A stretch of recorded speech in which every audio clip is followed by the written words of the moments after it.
வேணாம், வேற எதனா நான் இமீடியட்டா பாம்பே போகணும், சுல்தான் பாயை சுட்டு தள்ளணும். உனக்கு பயமா இருக்காதா? தாவூத்து கிட்ட இருக்கும்போது என்ன பயம்? முதல்ல நான் உன்னை சுட்டு தள்ள போறேன். முதல்ல அந்த கண்ணாடி ஆவுறா. கூலிங் கிளாஸ் பாரு.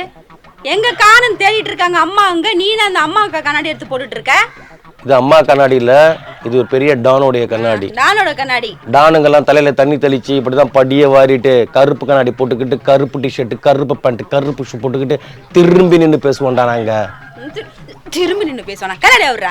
கண்ணாடி காணு கத்திட்டு இருக்காங்க அம்மா. அங்க கண் ஆபரேஷன் பண்ணிட்டு வந்து இவன் கண்ணாடி எடுத்து வந்து போட்டுட்டு இருக்கான். நான் எவ்வளவு பெரிய டானு, அசால்ட்டா நான் தண்டனக்கா டான் ஆக்கிட்டே. பைத்தியம், அது கண்ணு தெரியாதவங்க போடுற கண்ணாடி.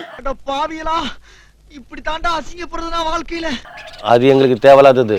இப்போதைக்கு நான் டான் கெட்டப்ல இருக்கேன், அது எனக்கு மாட்டி விடு. போடு. இன்னும் கொஞ்ச நேரத்துல ஹெலிகாப்டர் இறங்க போகுது பாரு.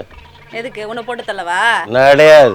எதுக்கு இப்ப? எதுக்கு என்னுடைய பாதுகாப்புக்கு பாம்பேல இருந்து ஆளுங்க வந்துகிட்டு இருக்காங்க. நீ என்ன அவ்வளோ பெரிய ஆளா? நான் 4 ஹஸ்கி டாக்க கூப்பிட்டுக்கிட்டு ஒரு பெரிய பாலைவனத்துல அப்படியே இழுத்துட்டு நடந்து போவேன்.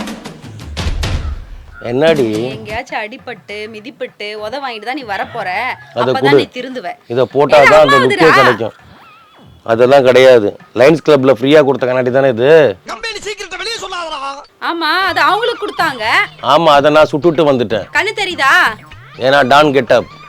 யாருன்னு தெரியுதா? என்ன வீட்டுல மீன் குழம்பா சாப்பிட்டு வந்தியா? ஒரே ஸ்மெல் வருது. வரும் வரும். இந்த டானுக்கு மீன் துண்டு எடுத்து வச்சியா?